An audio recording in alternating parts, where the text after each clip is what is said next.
how to apply filters to multiple layers in Affinity Photo and create abstract designs such as this.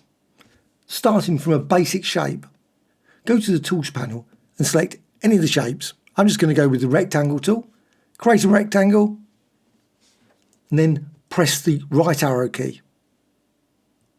And that will create additional copies. I'm going to go with about 5 or 6, 10, whatever you want. Then hold down the right arrow key to give a bit of spacing so you can see them. I am going to move them around anyway later. You need to convert them into pixel layers, but before I do that, I want to change them to different colours. You can't obviously do that once you've turned them. You can apply adjustments and those sort of things, but I'm just going to quickly use the swatches panel and recolour them all. Another thing I'm going to do, I'm going to rotate them as well as distort them slightly. So I'm just going to rotate that one. I'm also going to select that one and so on.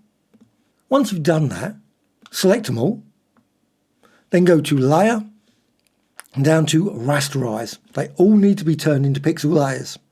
So Rasterize, now you can see here, now swatches I can get rid of, don't need that anymore. You can see they're all pixel layers. As pixel layers, you can apply effects to them, and I can apply the effects to all those layers. So filters, and down to distort and deform. And that deform is going to be applied to all those pixel layers. Just going to add some pins.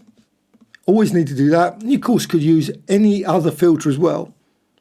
And you can just distort it. And you can distort them in all kinds of ways. And they're all independent. So distortions are going to be different. Also depending on the size, depending on the angle, all those things. And you can see you can distort them to create all kinds of unique designs. And you could use similarity if you wish. So you could go for similarity. It's another option. But I'm just going to go with rigid. You can try it out. So once you've got that, click apply. Now you can also notice if you go over the edge. So you might like to create a big document and do the work in the centre because it will just cut off. And of course what you can do, you've got them all selected, you can always go to filters and repeat deform. And it will do it again. And you can create literally thousands of different designs by doing this repeat deform. Then you can deselect them. So what you can then do is you can select them individually. You can move them around, reposition them. Because sometimes you think, oh, you know what, that would work better. Different position. Maybe you think, oh, you know what, let's apply one filter. So filter, blur, and Gaussian blur. Just to blur a little bit. You don't have to, you can apply other effects. Click apply. So you've got that bit of blurriness to it. You may want to change the opacity. That's another possible. So you can fade it away. You don't have to keep it, make it sort of like very airy, sort of ghostly effect.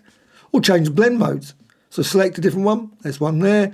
Go with blend modes and run through, and you can see by changing that, you can create different effects. But also what you can do, if you want to, you can apply it to either one or select all of them. Go down to effects, click there and go to outer shadow. So outer shadow, I'm just going to put it in the middle. That seems to be about the best. And you can see you get this lovely shadow effect applied straight away to all of them. And also 3D. And you can obviously change the 3D or maybe go with bevel and emboss and click close.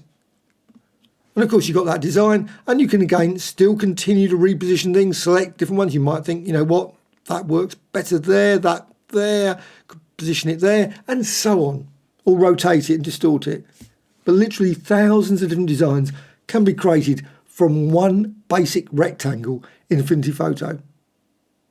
Hope you found this tutorial of interest. Any questions, please let me know in the comments below. Thank you much.